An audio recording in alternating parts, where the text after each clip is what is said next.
It's the Don't Make It Weird podcast with your hosts, Daniel and Dina.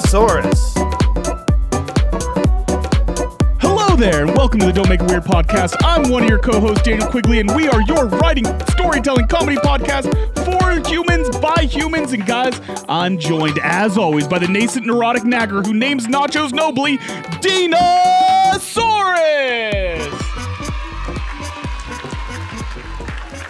Hi, Dina. Dina, hi. Dina. Dina! Hey, Daniel. Dina, this is dead air. We can't do this again. Hey, Daniel. How do you make an idiot say how? What? How do you make an idiot say how? Nice try. I almost said it. Because I'm a smarty, pissed. not an idiot. I'm a smarty. I'm pissed now. You almost had me. I was actually very close to saying how, just out of like pure reflex. So like that would have worked and it would have been beautiful. Yeah. Dina, can I just say that not only does your hair look fantastic today, I like that you've got a Boobasaurus on your shirt. Thank you. Last time I wore this was, I think, Peter Sean. Oh shit! So this is like a deep cut shirt. Yeah. Oh my god! What made you grace us with this shirt today? And for the audio only listeners, she's wearing literally just a dinosaur that she cut out over bare skin. Yeah. True. Don't check us. Just I'm trust me. black now. Oh my god. I found this in my closet inside out, and I had been ignoring it because I forgot what shirt it was. So I went through my closet and I got rid of a bunch of stuff. So. Well, that's good. That's good. So now that's why you're able to go on Amazon again and get stuff? No, I haven't bought anything on Amazon. But you can buy me something on Amazon if you go to my website, dinosaurusd.com/gifts. I'll wear it on the show. Let's go wild. You know what? And guys, there's a third member of our team that would definitely have an opinion on this. And he's the only adult in the room. And let me just tell you, I need some lovin'. And baby, I can't hold it much longer. Heal me, darling. Heal me, my darling. It's getting stronger and stronger. And when I get that feeling, I want that sexual healing. Sexual healing, oh baby, makes me feel so fine. Producer Sean, everyone.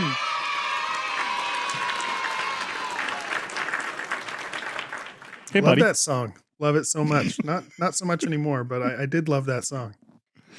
At one time, you loved that song. Yeah. All right, so listen, and Dina, since you're probably much too wholesome for this, I don't know if you have one of these, but I feel like every guy at some point, and probably still does. No. Did you have? Every guy. Yep, every single one. That was good. Dina, you're so back today, and I fucking love it. Sean, did you have your like hookup playlist? Like for us, we had CDs. Like you'd put on the background to set the mood. I didn't. No, I don't think I've ever gone out of my way to put music on during sex. Yeah. Like not even just have it in the listen. background. Like they walk into your place, the music already happens to be playing, and it's romantic. I did hook up once in high school while watching a live Slipknot concert. Does that count? Very romantic. Slipknot is known for romance. Dina, do you know who Slipknot is? Yeah. Have you seen a picture of Slipknot? No. Sean, can you just pull up just any random picture of Slipknot for her? But while Sean's doing that, in college, I was at I think it was one of the sorority parties, and I was like, I think that it was so gross and weird to like have a playlist just for sex. And I was like one of the only ones that thought that. Like I'm not a music person when it comes to that either. Setting the mood. Yeah. That's not it for me. That's wrong. Slipknot's not it for you. That's not setting the mood for you. That's not gonna do it. No. Yeah. I'm uncomfortable. Sean, I am genuinely impressed of that revelation. Like to that's be fair, actually he just said hooked up at a concert, so like he could have just slipped his hand under a skirt. Oh. No, we were watching a concert video in a bedroom. Oh. Damn, bro. The fact that on that DVD, set a mood. Because that was in of course. like probably 2001. So VHS. Yeah, VHS. Yeah. Yes, Dina, VHS. he put on his 8-track and she went crazy for it. But yeah, no. So like, because listen, sexual healing, Barry White. Not saying Barry White did sexual heal. I'm just saying those were some songs that you could find on like the playlist. Sets the mood. Now to your question, to your point, Dina, you don't like start kissing a girl and then press the like play button. Like if you do this right, the music's already on. Mm-hmm. Right, like just like in How to Lose a Guy in 10 dates, whatever. Yeah. Days. Like days, yeah. Days. Is it 10 days? Okay. Yeah. Days. Like he puts on the music or whatever as she's like in the bathroom or something and then comes out and it's like candles and like sitting on the couch. Like I get it. It's just I don't like it. Speaking of setting the mood. Yeah. It's time to Wait. We have a weird taste test this week, you guys, and oh boy, am I not excited about it. It is Dr. Dre and Snoop Dogg's gin and juice pre-mixed cocktails in various flavors, and Dina and I will be trying it out today. Daniel will not because he never is prepared for these segments, but that's okay. Dina, what flavor do you stuff have? that's not at any liquor store near me. I live in the deep Daniel, south. adults are speaking. Dina? Citrus. Parental advisory, explicit content. Gorgeous. I have the melon flavor. I do like the packaging. It's simple and effective. I was kind of I hoping like this how would be pink. clean it is. Oh yeah, if it was pink, yeah. Do they have like? So so here's the question: do you think that this would be better enjoyed while high, like if with you're some like, of his music on? Yeah. if you're smoking Indo while sipping on gin and juice, probably. Yeah. Especially if you're rolling down the street. You know what I'm saying? Cheers, Yeah. Dina. Someone should make a song about that. Yeah, I know. Wouldn't that be good? Oh God, that's awful. I hate gin so much. Yeah, I was but gonna we're gonna say, power It's through. not bad. I mean, listen, I've had worse. It's got for a lot sure, of flavor. but it's not great. Listen, I'm not a black licorice fan, but I'd rather have like I'm just Jaeger kidding, guys. than Listen. than Tim gin. wanted me to convince you that it was the best thing because he knew that you guys were going to hate it, and I just can't. It's not good. It's not good. Listen, you did a good job. I was fairly convinced that this was going to be decent. Like, you did good on that, no, Dina. it's bad. I mean, It's I bad, guess bad. if you like gin, you'd probably like it. I don't like gin. I don't know. I hate the smell of gin. Like, just like, Yeah, not it even makes just it triggers my gag reflex just smelling it for sure. I went to take a double shot because I lost a game on game day a few months ago, and I nearly threw up. It was awful, and nothing else does that to me. yeah. Anyway, speaking of drinking, we play a couple drinking games around here. If you hear a buzzer like this, that means a phrase or word has triggered a drink, and we all observe Buffalo rules, which means we use our offhand to drink, which is our left hands here because we're all right-handed. So we're all drinking with our left hands. If you catch us drinking with our right hand, let us know in the comments. Tweet us, X us, Blue Sky us, Instagram us, thread us, whatever you do. We're available on all of them. Can if somebody you just know a pick new one, social please, media and like get rid platform, of the we'll others? join that too. Fuck it. Yeah. I already joined a new TikTok that's connected to Blue Sky. So, Really? yeah. I don't even know about this one. So yeah, drink along responsibly at home, everybody. Well, while they're drinking along irresponsibly, because that's what I promote. Responsibly. Yeah, that's what I said. Mm-hmm. Do you think we could get in the shower together, Sean? I mean, only if you make it quick, pal. Your Okay. opener wasn't about your shower thought already? No. Oh, No. no. That's just Sweet, my brain. sweet, precious Dina, you knew better. You knew better, Dina. So guys, let's take off our clothes. Let's get clean together. And I'll find you a soapbox and we can why am I fucking up sick 2 weeks in a row? Every time. It's okay. You'll get Every it right time. at some Yeah, point. it's fucking there's like 5 lyrics in that song and I can't even get one right. But anyways, guys, we're gonna go ahead and get showered off. And so I was thinking about the other day. Everyone here.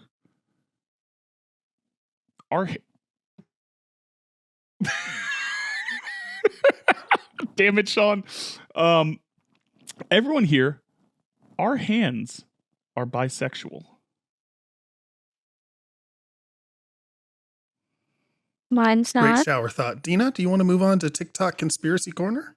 No, whoa. Yeah, I would Whoa. love to move Whoa. on to That's how TikTok shower thoughts Conspiracy work, bud. Corner. You state the thought that you had in the shower, and that's Yeah, that. but no, Oh, she actually, just we're not walked going away to and talk. We're not said going to no. do conspiracies today. We're going to do an update on the Ryan Reynolds and Justin Baldoni case. But I need to, no, hold on. Before we go into Conspiracy Corner, we're getting back into this. Dina, if you touch yourself and you touch your man, your hands is bisexual. I don't touch myself. I don't mean masturbation. It is still touched your privates. Like It is touched your privates. I Your washed hand my privates. has touched your privates. That's not sexual. Why are you making showering into a sexual thing? I'm just saying I believe that everyone's hands that are here are bisexual. And I think that that's a fair statement, even if Dina is trying to fight this. I mean, there's not much to fight, but okay. So we'll say that I won. No. Fine. Towel off. Get dry. I disagree with you, Dina. But you know Oh, what? You guys can dim the lights. You can put on some mood music. Leave your disbelief at the door because it's time for Dina's TikTok Conspiracy Corner. We're not going to do conspiracies today. We're going to talk about Ryan Reynolds, Justin Baldoni, Blake Lively. Because apparently these bitches are running so scared because they've been exposed by all the TikTok moms that Ryan Reynolds sent in a motion to dismiss himself from the case. And then Blake Lively did so a few days, I believe it was a few days later. And basically everybody has discovered that it's Ryan Reynolds that was like behind this whole thing, his crazy jealousy, his control, everything like that. I think I mentioned that last time we brought up the case. But a new development in how shitty this man is. Apparently, he had forced his 7-year-old daughter to play kid pool. Yeah. Inez, whatever her name is. Forced. And That's yes, a weird way to so put it. there was a line that she didn't want to say. Mhm. And it was whatever the line was about if you get Wolverine's dick out of your mouth or something like that when you talk to me, whatever her line was. Apparently, she kept refusing to say it. It made her uncomfortable. She said that she didn't want to say it. And Ryan told her that he would replace her if she didn't say it. And they had to do this take, which this part seems crazy to me, but the director said that they did this take 50 to 700 times, which feels Yeah, it was a weird insane. range. I did read Yeah, about I that's this. was like, that's pretty huge range yeah. there. I did So read that just about kind this. of added up to him being shitty. Like, you're gonna replace why couldn't you just like CGI in the voice or whatever, or AI the voice, however the fuck it works? You could just have somebody voice over it. But you had to force your daughter to say a line that made her uncomfortable. And this was just another thing. And like they're currently doing PR damage where like Blake is being seen out doing special activities with the kids when she was never seen before, and like trying to make her look like mom of the year and everything like that. Anyway, we're calling divorce in the next 3 months or so. Like, Is that what you're calling? You're saying that this is a divorce Yeah. happening now? Isn't they're that what you so- said like 3 months ago, though?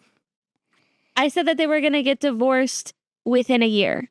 Within a year. Okay, so now Okay. I in think a they're gonna three-month move up that timeline's timeline. moving up now.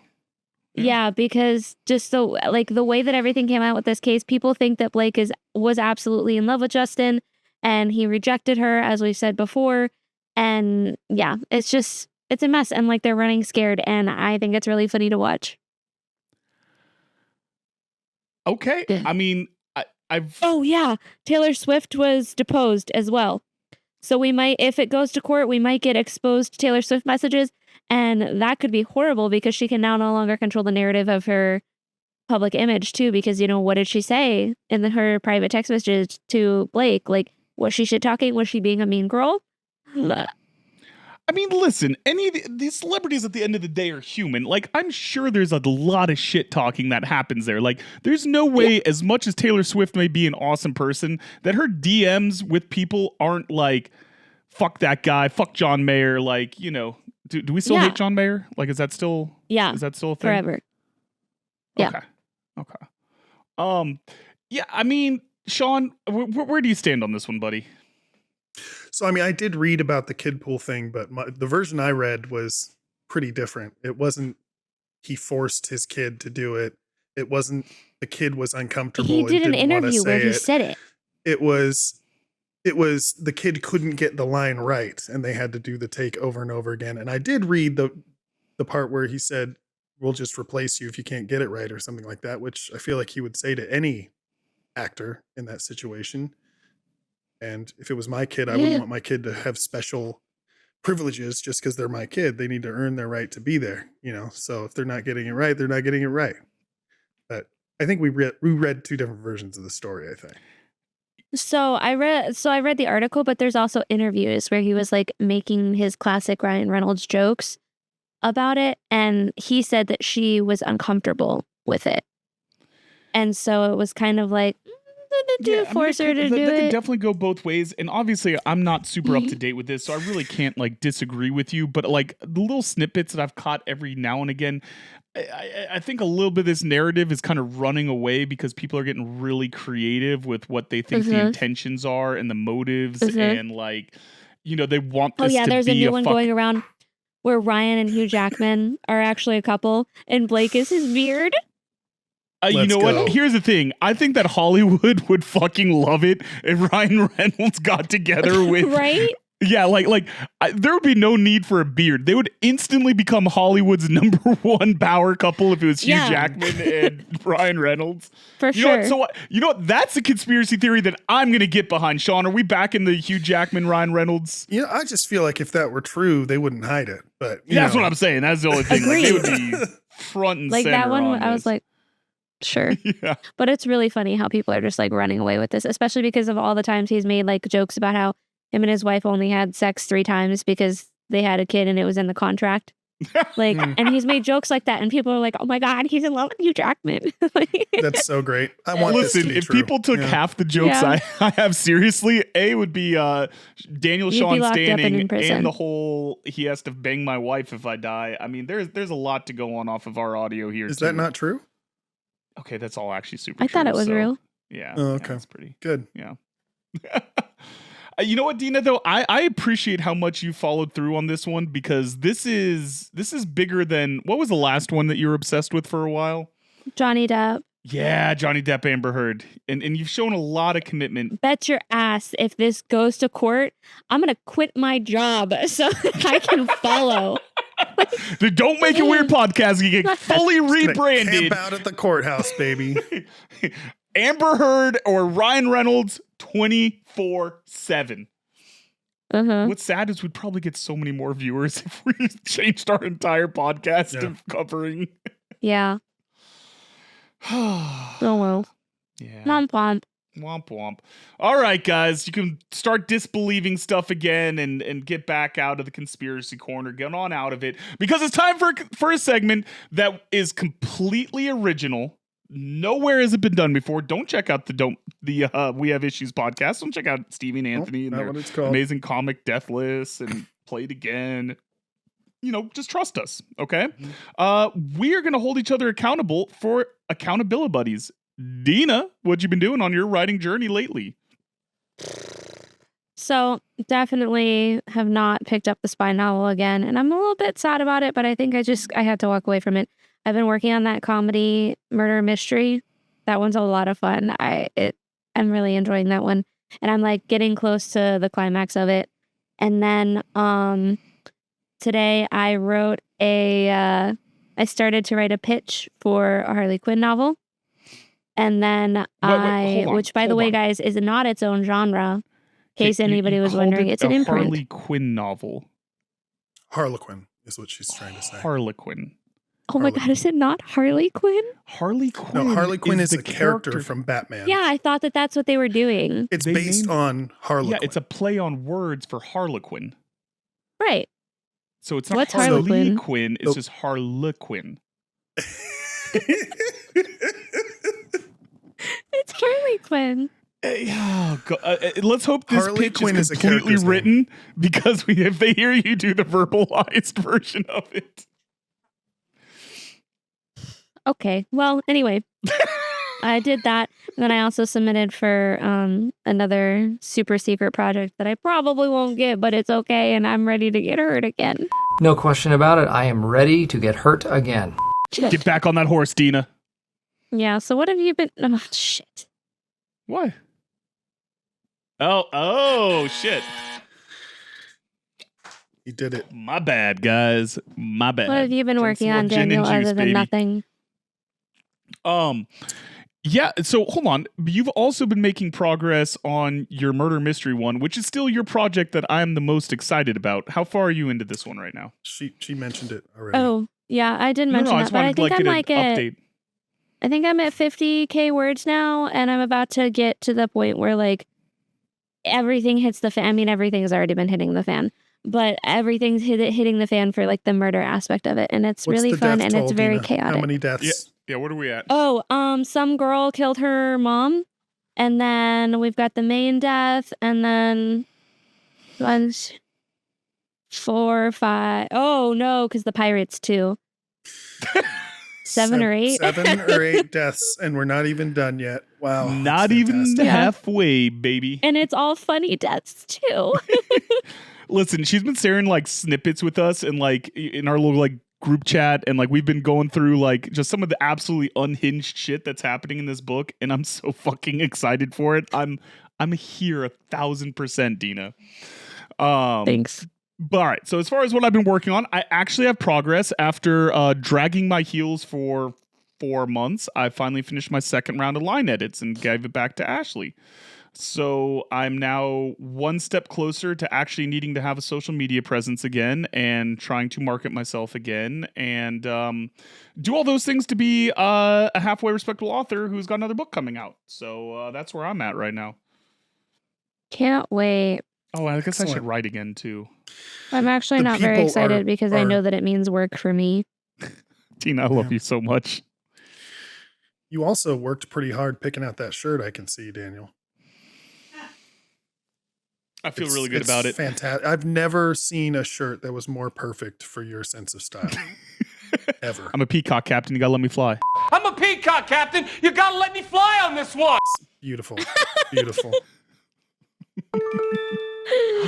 Voicemail. We just Well, got a guys, we voicemail. have a voicemail. We just got a voicemail. Oh yeah, this is GW coming at you. Hey. Hey, G Dub! Hello, and just want to wish you all a good night and a peaceful weekend. Fucking love you, G Dub. All right, drink up. Done. I'll drink a little bit for you, buddy. Cheers, GW. Listen, we love Ginger Wash. He and, sounds so Wisconsinian. Wisconsinian that he sounds Canadian. I love anytime Fanny posts pictures of him because he always looks pleasantly surprised that someone has a camera on him. He's like, and yeah, and I'm just like, you know what? I want to be that excited about pictures. 90% of the time, I'm like, I don't know if I want to do this. Yeah, that's the face right there, Sean. That's the face you give anytime I make you take a picture with me. Yep. That's the one. And So, Dina, Daniel, we need how to, do yeah, sorry, Dina, we need to how hang can out again people so we can take leave another us one a of our fucking prom message, pictures. Daniel? My God, yeah. How can people leave us a message, Daniel? You can call us and leave a message at 347-69-WEIRD. That's 347 699-3473. 3473. The Eagle. The Eagle. The Eagle. Or you can text us. Yeah, text us, True. call us. Yeah, just do whatever. It's fine. Like we want you to leave us something unhinged. All right. So speaking of unhinged, Dina, would you say that you're a tease? Tickle the pickles. Sing pickle be praised. Shout out Shannon. Teasing us for 5 years. Dina, what story time do you have for us? Today we're going to tell the story about my $3,000 manicure. Yeah, that's way too much for a manicure. That had to be the greatest manicure of all time. I'm actually excited about that one. So let's get there for us. But Sean, would you say that it's time to play the game? Time to play the game. All right, you guys. We got a new game this week. It's Happy to be called here. Book Title or Bullshit. Oh, I'm ready. In this game, I'm going to read off the title of a book. Daniel or Dina has to guess whether it's a real published book title or something completely made up. If they guess correctly, they get a point. I'll read a quick one-line summary of the book if it's real. But if you're incorrect, you must pitch a fake plot summary based on the title. Make it quick, Oh, but make Oh, it fuck good. yeah, this is going to be amazing. The winner All right. will be awarded the prestigious title of the bookiest bullshitter for the rest of this episode. So good luck, folks. Oh, we're having more titles again? I'm really excited about this. Oh, We we're synergized playing really with well last stakes. week. Yeah. We're playing with stakes. All right, Yeah. So- no stealing stakes. Daniel, Uh-huh. you're not going first. Dina, Oh! You almost did the bit on me. the first title is The Haunted Vagina. Oh, that's real. Dina, Yeah. that title is real. A man discovers his girlfriend's vagina is a literal portal to a haunted dimension. Go ahead and save that one. I'm sure there's going to be a CC in there for us. Yeah, for sure. Why don't you clip that, Daniel? Yep. Yeah, Sean, can you go ahead and click And- that boop? Yeah, I got you. Boop. In the meantime, Daniel, is this Mhm. book title or BS? Kaleidoscope Dreams of the Moon Shark. Fuck. I mean, that's a hell of a title. I'm all in on this. I want this to be real. I'm going to say this is a real book. Oh, I want it to be real too, but unfortunately it's not. And you know what? You're going to Uh-huh. tell us what the pitch is for this book. Give us a sentence, a little one-line pitch for it.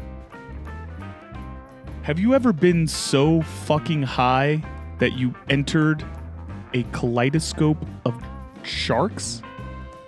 Let me show you about my experience on this book. Wow, that's captivating. Dina, Yeah. is this a book title or is it bullshit? Grandma's Gun Club, locked, loaded, and loving it. Fake.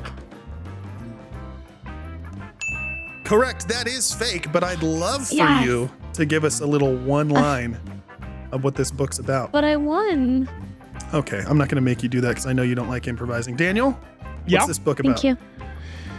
After retiring in her 80s, she came across a collection. Retired in her 80s. Yeah, welcome to America, motherfucker. It's America, baby. She came across an entire collection from a zombie enthusiast. Now, tasked with saving the world, this grandma and her gun collection is the only thing between Florida and a zombie horde. So it's one grandma. It's not a whole gun club of grandmas. Okay. Club of one, baby. All right, Daniel, is this a book title or is it bullshit? All right. The Night of the Crabs.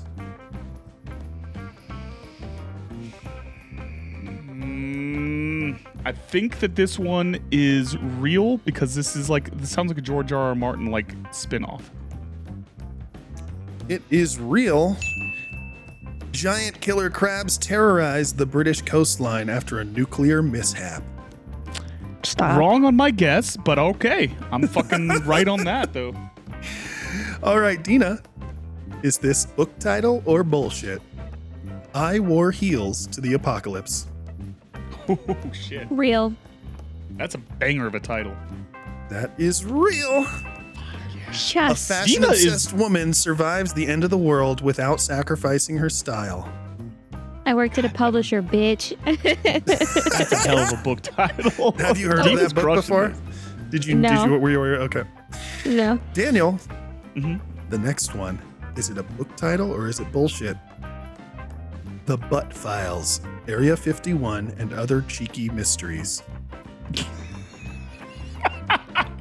Here's how I'm going to tell you it's fake because that sounds exactly like our boy, what's his name? You know what I'm talking about, the does like the crazy space raptor butt sex stuff. Chuck Vic Tingle. the Dick. Oh, that sounds like Chuck Tingle. Yeah, Oh. and I've seen enough Chuck Tingle that I would have known this title and we would have been reading it already. So I'm Oh, gonna so say you're fake. you're saying that you already are so familiar with his catalog that you know Yep. that this is fake. Yep. You are correct. It is fake. But if you'd like to tell us what this book is about, go ahead and give us a sentence. In an X-Files parody, Scully and Mulder learn how to celebrate National Women's Day.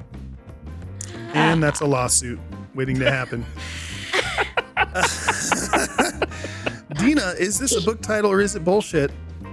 Revenge of the Radioactive Hamsters from a Planet Near Mars. Oh shit. Real.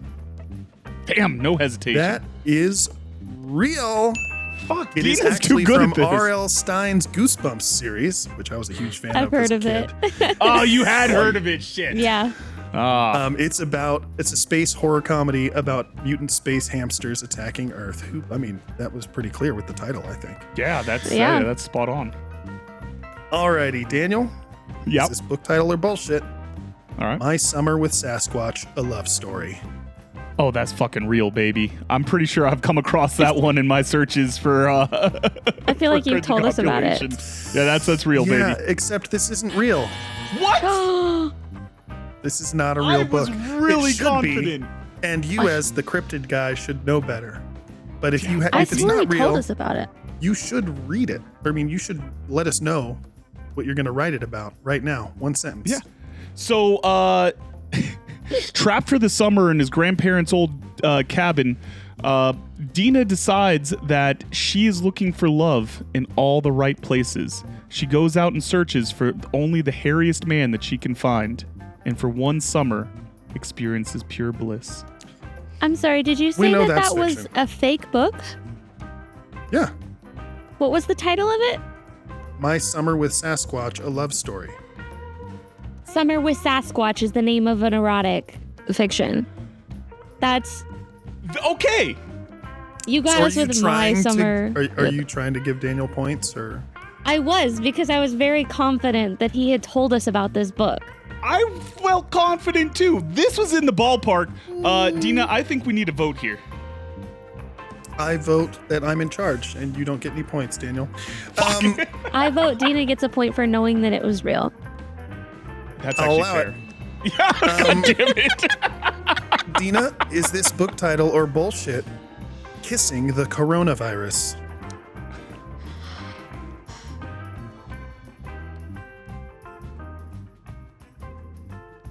Bullshit? It's real, Dina, because that's So on my it is list. real, and this is why I didn't give it to Daniel, because I knew that he knew it was real. This is one of those clippy, like the same person that did the Clippy Yeah. books and the yeah. This is real. A scientist falls for her muscular green anthropomorphized COVID-19 test subject. Oh my God. Okay, and the last one, Daniel. Yep. It's all or nothing, baby. All right, let's do this. The discreet charm of the mannequin orgy. Is it book title or is it bullshit? It's bullshit, but god damn it, I want it to be real. And if this is real, next episode we're doing this one. You are absolutely correct. It is fake. God. It is fake. But I'd love to hear what that book's about. Daniel, give us one more. Tell me the title again. The discreet charm of the mannequin orgy. In the White House, discretion is everything. But in order to please enough world leaders, they need a magical creature, or a lot of them, that know how to keep their mouths shut. Coming this summer, the discreet their holes open. mannequin orgy. Oh my God, I think we're all coming this summer after that. And Dina, you are the winner, and you are awarded Yeah, I the am. prestigious title of the bookiest bullshitter for the rest of this episode. This has been Book Title or Bullshit. Get that crown on, Queen. Man, I really wish I had a crown. Yeah, you really did. I mean, you missed only one. And that Yeah. was fucking impressive. Like, you, And that was just because I wanted that to be the answer. that was the only one I was 100% certain on because I've seen that one. Sean, that was a good one, man. I like that one. You outdid yourself, lad. You outdid yourself. But you know what, guys? It's time to put on our serious author hats, even though mine's not present. So I'll just turn my hat backwards. And we're going to be talking a little bit today about a kind of niche topic, man. Lit RPGs. Dina, what do you? I know you've heard me talk about it quite a bit, but what do you know about lit RPGs before I jump into this? Like, give us our they're outsiders. basically like they're kind of like the what was it, Kindle chapters or whatever the hell where you like release a chapter at a time and it takes place in a fictional world, but it's set up and so that it reads and is written like role playing games basically, except in like storybook versions. And not super heavily edited, just kind of released on people's Patreons or like whatever their subscription services are until they've got a whole book and they finish their quote unquote campaign, and then they can publish the book. But I don't think that most actually publish the whole book. I think they just keep it chapter by chapter. I don't know. That's all that I know. You're actually pretty spot on, man, and you did a great job with that. So lit RPG is kind of like a subsect of game lit. Game lit is just anything that has kind of that love for video games in the book. So like Ready Player One would be considered game lit, but not lit RPG. Then you have progression fantasies, which is another one where instead of having like hard numbers, it's just like examples would be Cradle or Dragon Ball Z. But lit RPG specifically is a literary genre that blends the conventions of computer RPGs with science fiction and fantasy novels, featuring game-like mechanics and progression systems. And the progression's a big part of it. So, you want to take your character from level 1 to, fucking 100 over the course of the series and kind of get that little dopamine dump. You can typically find them either on Royal Road or Patreon. And like you were saying, it starts out in a very serialized manner. Like it's almost like a like old school like web cartoon or something like that, but obviously literary, where they're releasing a chapter a week or chapter every 2 weeks, whatever their thing is, and then eventually when it gets to be big enough, they compile it all, put it into Kindle, put it on Audible, and then they put out books. And so, I mean, you see some incredibly expansive, long series here. But like the craziest thing is that this is kind of like a hub for self-pub authors to like get it. You know what I mean? Yeah. And so like get it. So I'd say like I joke around all the time that lit RPG is almost like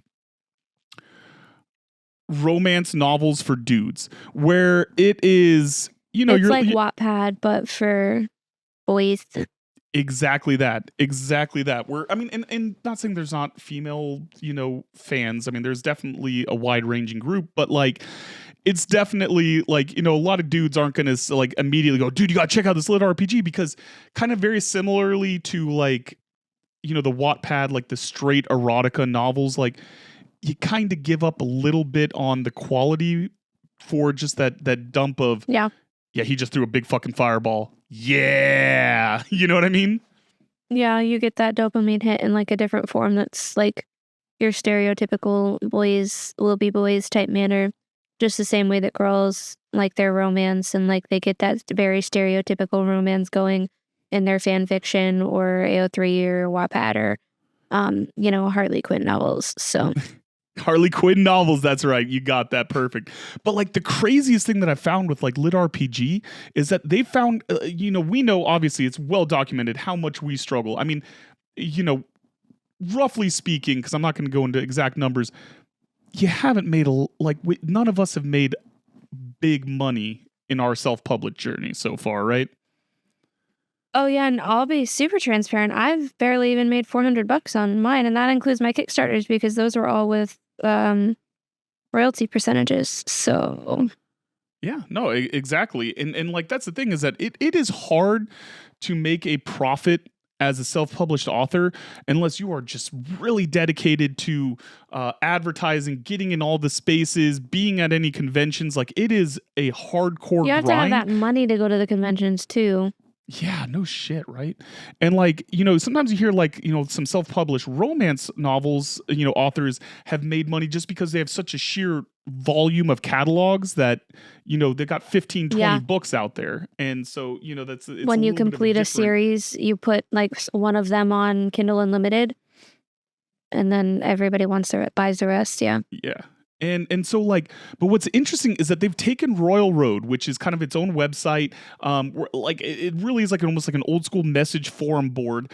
And then they've started getting onto Patreon. So I'm going to give you 5 of the biggest titles currently in lit RPG right now.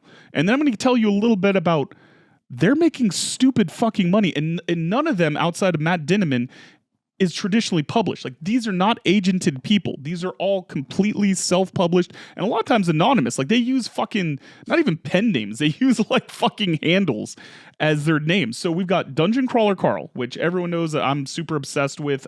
Incredible book series.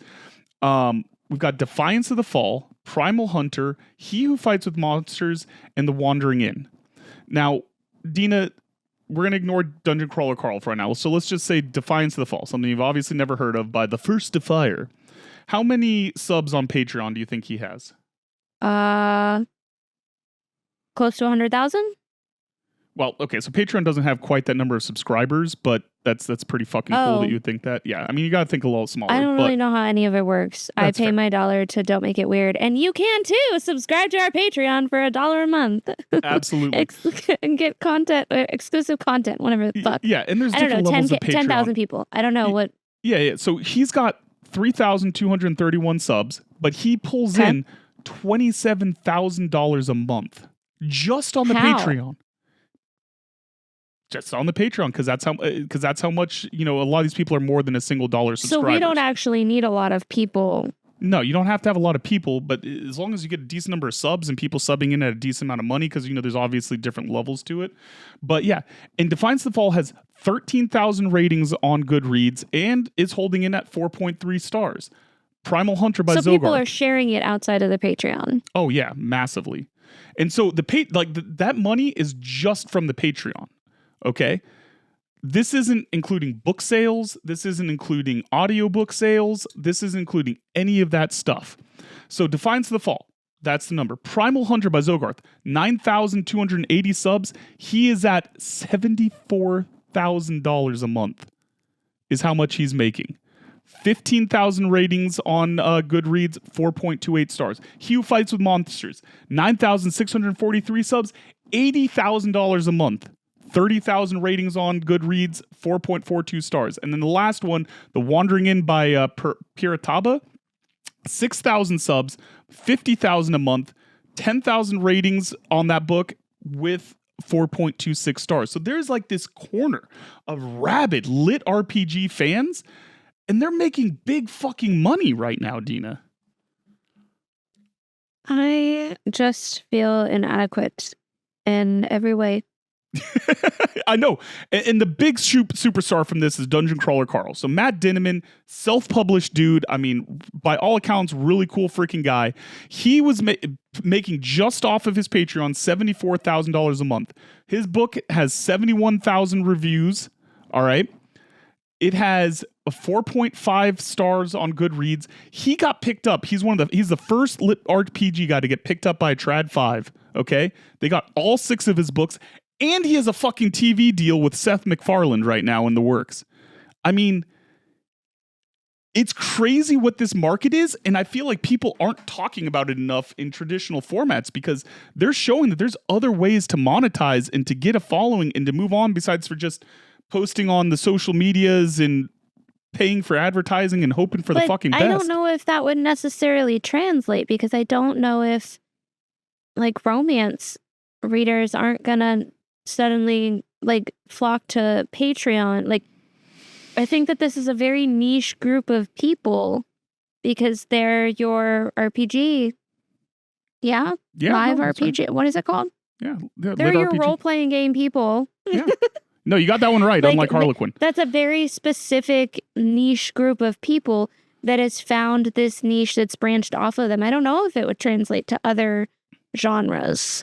And I agree. And I don't know if this is just a flash in the pan, like we're just seeing this in the moment. But like, it's kind of cool because the way that I had it described is that lit RPG is for older gamers like Sean and myself that don't have time to play RPGs like we used to, but we still want to scratch that itch.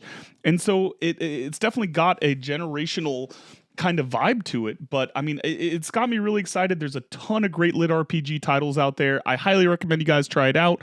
Like I said, like Dina said, there's definitely some editing issues. I haven't even gone into some of the traditional beats. Like, it doesn't read like stories we're used to because of its format, but it's a great genre, and I hope you guys check it out. Dina, you think you'll be checking out lit RPG someday? Nah, I already really struggle with, like, it sounds fascinating. It sounds like something that I would enjoy in all honesty, but I really, really struggle with poorly edited. Ever since I got more into the publishing side and like paid attention to editorial meetings, I really, really, really struggle with poorly edited content, and I just don't want to have to do that. Yeah. right now. And for the record, like the biggest titles are much better, but I don't I'm want to sure. get into the whole thing. But there's I also definitely don't have bloat 18 because hours. yeah, no, to that's the dedicate. fucking truth right there. But Yeah. all right, guys, maybe we'll talk about Lit RPG again another day. But I appreciate you guys humoring me on this. But it's time, because you see, we're all about storytelling here, and every week we aim to share an entertaining tale. Get in. So without further ado, It's story time with Dinosaurus. Today, we're going to talk about a destination wedding. It was my brother-in-law's wedding, and we were staying at her uncle, who's like mega rich, like he's a very successful surgeon, whatever. His house is like in a very fancy uppity area or whatever, and I think he had it custom built, and the guest house is like 2 or 3 stories. I don't even remember. I was very drunk a lot of the time. been there. And then like the pool house has like a bar that they hired a bartender for. Like it was a very elaborate like compound that we were staying on. And jutting up to the very, very massive property, so like you had to drive to the edge of the property, but jutting up to it was the place where everybody was going to go get their nails done. And I was not a part of the wedding party, but because I was family, I went with the wedding party to get our nails done the day before the wedding, right before the rehearsal. And I didn't really like know the bride very well at the time, and it was, the family is very conservative and they don't like my jokes. Like they're just very quiet, keep to themselves. Good. Baptist/Christian. And if they don't like your jokes, I can't even imagine what they'd be like if they heard me. Oh no. Yeah, no. They don't cuss, like things like that. I very much love the family. But yeah, I can't cut. It's like, gosh, jolly gee willikers, like that's the cussing. And if you cuss, it's like, and also like I was sneaking a lot of alcohol because you're not supposed to get super drunk, and I definitely was because it was a very nice area, and I was having a great time, and I was on vacation. Anyway, we went with the wedding party and got our nails done. I never ever get my actual like fingernails done. I only do my toenails. But I went ahead and did both because it was the wedding, and why the hell not? And treat yourself. I got gel because I was like, let me splurge a little bit and get some gel. Treat yourself. And I was one of the last ones done because I let the wedding party go first because they had to get ready for the rehearsal. I think everybody had like some champagne there as well, or maybe it was just wine that they served. Anyway, my mother-in-law and I were the last ones there, and like when I got finished, I checked out and swiped my card, and everything was fine. It was like, I don't know, $60 for everything. It was whatever. But then I got an alert after I paid from my bank that said that my bank balance was $0. And I was like, what do you mean? And every day, baby. Yes, sir. I opened up my bank account and it showed the transaction. I want to say the total was like $3,017.52 or something like that, if I remember correctly. That the nail company had charged me, and I used my debit card, which I never used my debit card when I'm in public, but for whatever reason, I was like, let me use my debit card. I don't do that. I don't know why I did it, but I used my debit card, and the cashier did it for total max instead of just total, and completely drained my bank account to the penny. It got refunded though, right? Oh no. I was freaking out, and I was like, why did you charge me the entirety of my bank account balance? What the hell? Keep in mind, they are Vietnamese, very broken English. But when she saw the amount, she was like, oh my goodness, yeah, I don't know, I'll fix it. And like she tried to do a refund, and then she had to get a guy to help her, and then Like they were trying to do a refund, and the system would not allow her to do a refund for any dollar amount.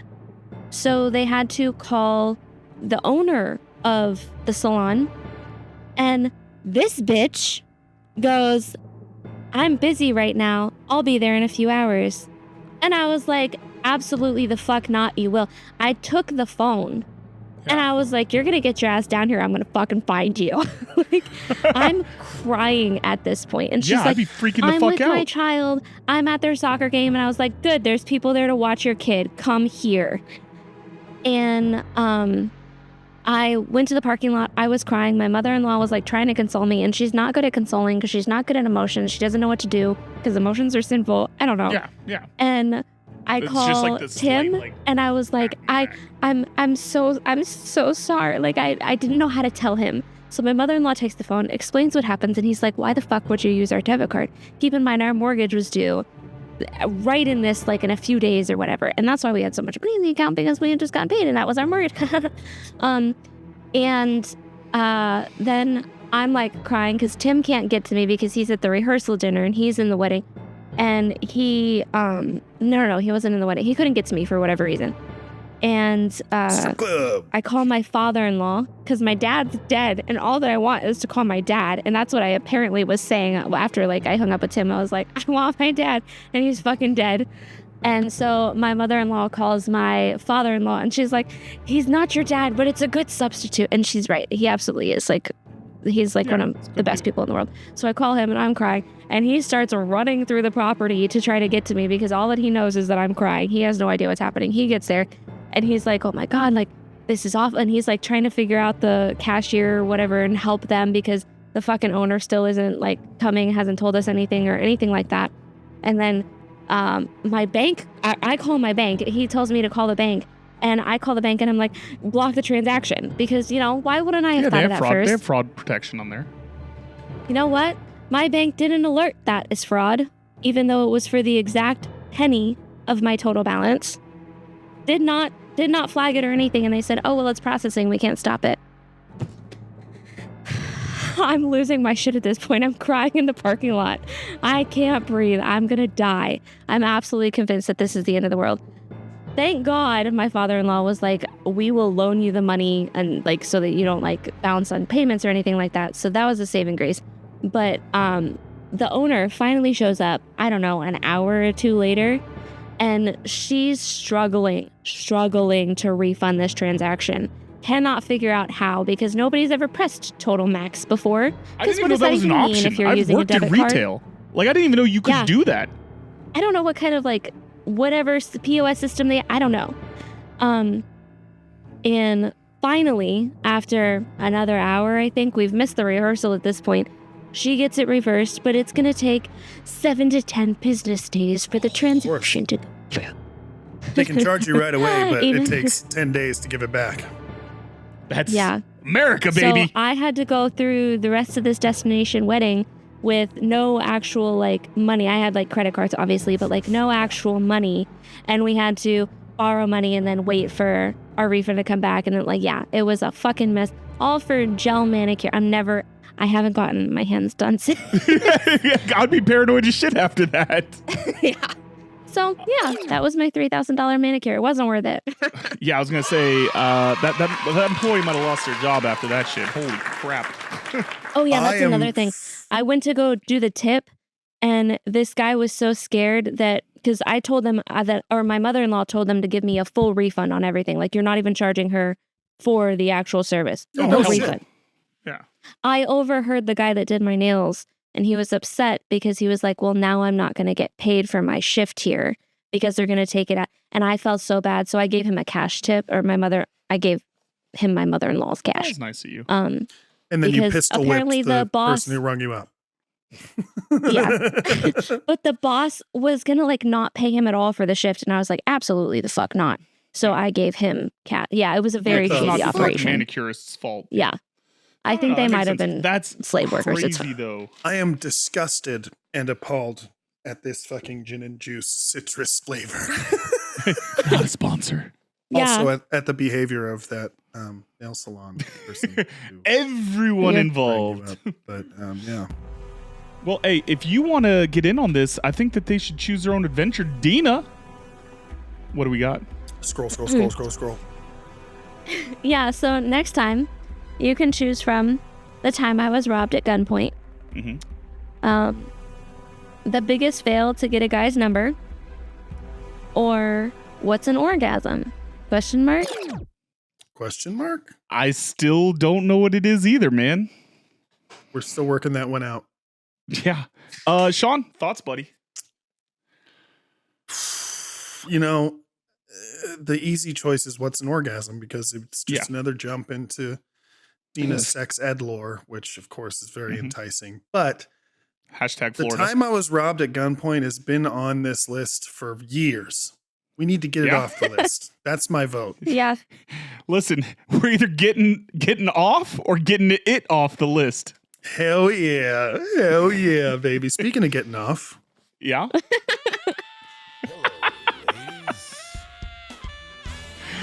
Every week, we like to celebrate some of the worst erotic literature in history, often selected by the Literary Review, a British literary magazine, in a segment that we call Cringey Copulation. These are real excerpts from real books intended to be taken seriously. And this week's excerpt will be read by Sean and is from Pax by John Harvey.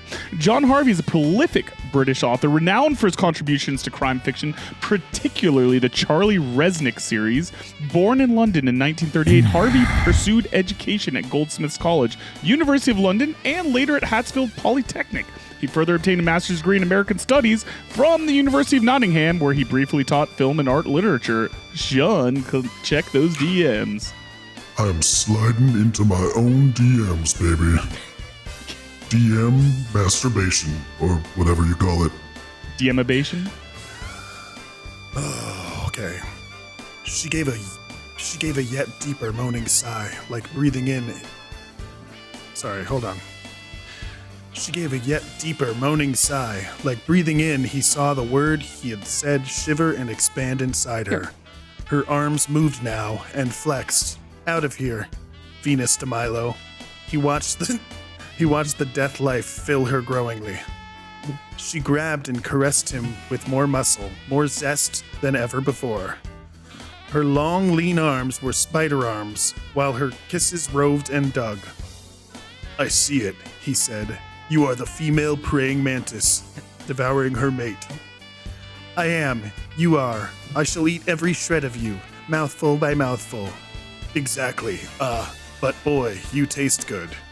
She licked her lips and pulled him close. But now he was clasping too.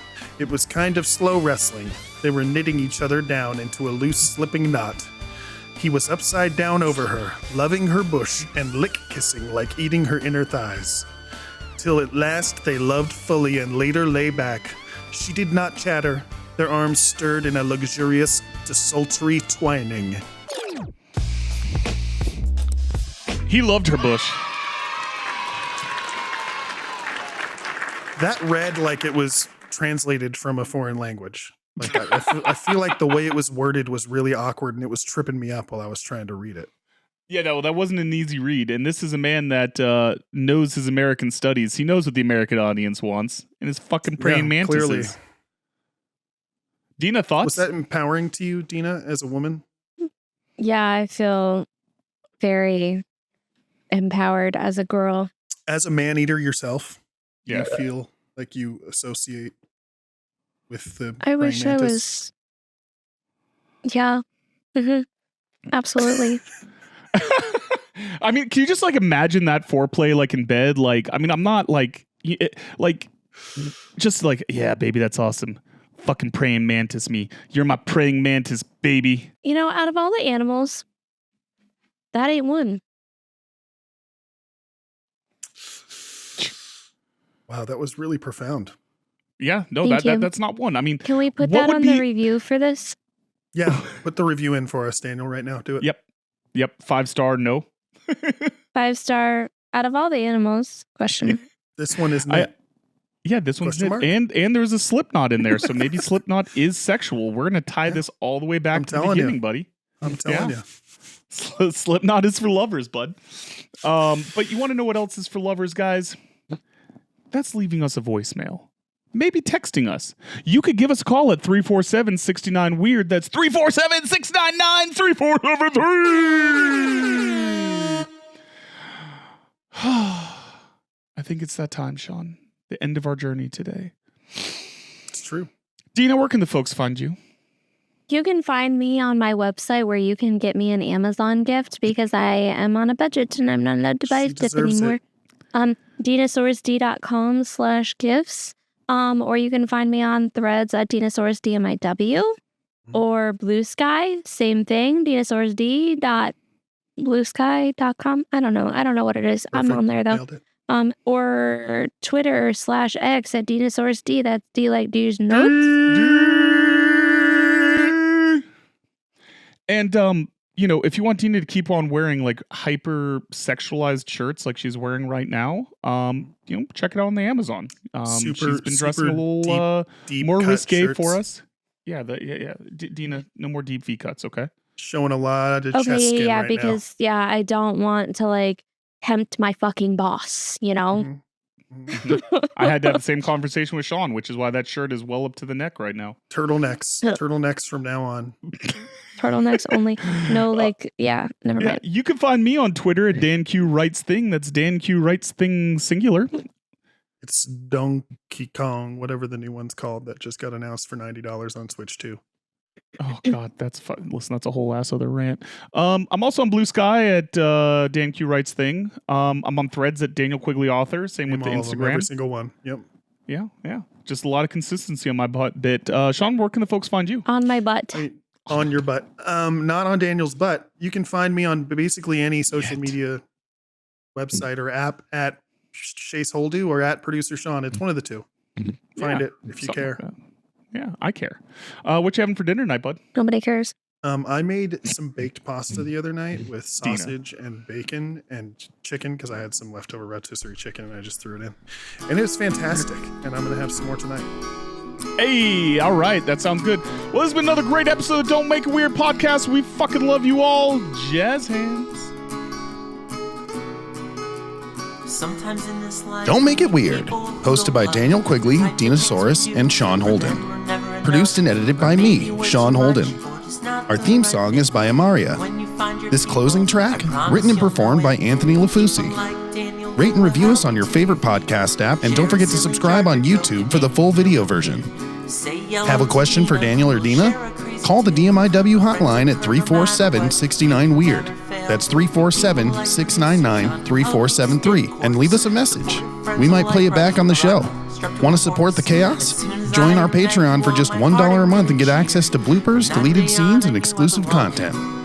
Plus, every patron gets a shout out in every episode. Huge thanks to our patrons Shannon Bright, Matthew S., Rand Stenton, Stephen Howard, Levi and Caitlin, AC Alabaster, RM Hamrick, and Chris. Is that okay? Thanks for listening. We love you, weirdos.